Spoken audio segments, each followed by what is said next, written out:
Hello viewers, I welcome you all back to Adaptation Daily, your #1 news source for up-to-the-minute evolutionary traits. I've got some surprising information today for all of you, and this is the new up-and-coming breakthrough for the next million years, and it's coming at you right now.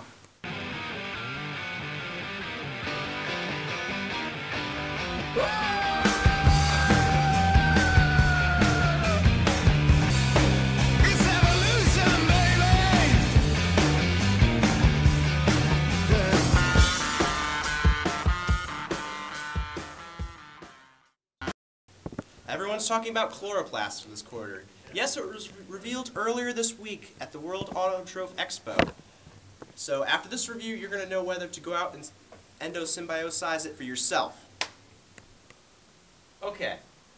The specs on this new development were leaked not too long ago on the internet, so I'm going to share them with you now. We're looking at a two-part system here, the light reactions and the Calvin cycle. Now pay attention here, because you're going to like this. The whole thing runs off light and any CO2 you happen to have lying around, But the bad news is you're going to get oxygen out of it. I know, you're probably saying to yourself, what am I ever going to do with oxygen? But it's a new technology, and you're just going to have to deal with it for now, I guess. But I hear about there's going to be some updates in the future, so stick with me on this. You're probably wondering, what's the deal with this? Well, I'll tell you. I've printed out the specs here, and I'm going to list them off for you, so sit down. This is going to be interesting. So, light enters the cell where it allows a little unit called photosystem 2 to cleave hydrogen off of a water molecule. Those two hydrogen atoms are going to meet up with 4 more later on in the thylakoid space, and they're going to move down over to another section of the thylakoid membrane, and they're going to be used to reduce ADP into ATP. Right now, you're probably thinking to yourselves, ATP? Great! But that's not all. You know those 2 electrons from before? They're going to move around the other side of the thylakoid space where the water was first cleaved, and they're going to be used to reduce NADP plus to NADPH. They're going to be used to tack on a hydrogen from the stroma right onto that NADP plus. Green revolution, baby! So that's step 1. You're going to get oxygen, and you're going to see later on why that's not good. So I don't know. Based on that, I'm going to have to give the light reactions 4 out of 5 stars.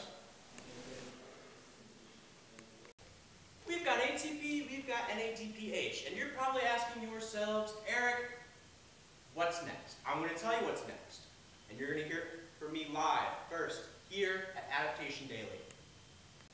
The proprietary Calvin cycle comes next. All that CO2 you've got lying around is going to get tacked on, one at a time, to 5 carbon sugars called ribulose biphosphates. Now the secret sauce, the secret chemical in this ingredient is an enzyme called ribisco. And when it's done, you're going to have a 6 carbon sugar, a very unstable intermediate, and it's going to break down into 2 3 carbon sugars. Remember that ATP? Well, it's going to add another phosphate to the half, so you're going to have a biphosphate with 3 sugars. Now remember NADPH? It's coming right behind it, and it's going to turn that 3 carbon biphosphate into G3P.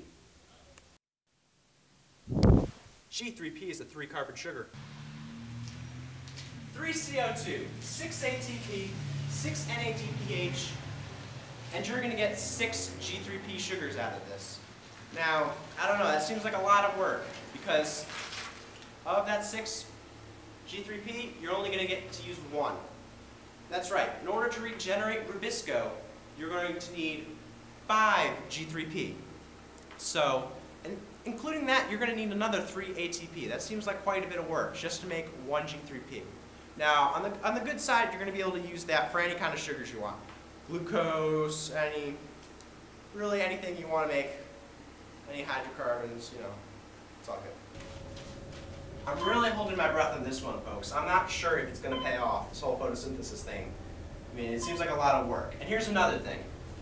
In high oxygen environments, when you're processing a lot, that ribisco can be oxidized by high concentrations of oxygen. And it's going to take a lot of work to fix that. I mean, there's no tech support or anything with photorespirating rubisco. It's not part of the service contract. But don't worry, because they're working on updates right now. Instead of the original 3-carbon system I described earlier, known as C3, there will be a new system called C4, which is better for heat and hot environments that you might encounter. Now, the secret to this system is that it uses a 4-carbon intermediate called PEP carboxylase. Now that's going to bind to the CO2 kind of like rubisco originally did. And that'll happen in the mesophyll cell up top near the surface. What will happen is that molecule is going to work its way down to the bundle sheath cell.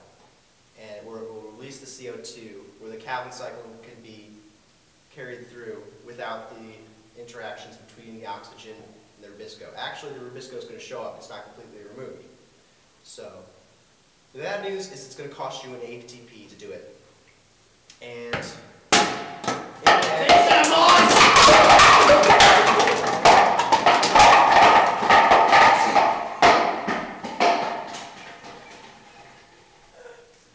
it might be well worth it.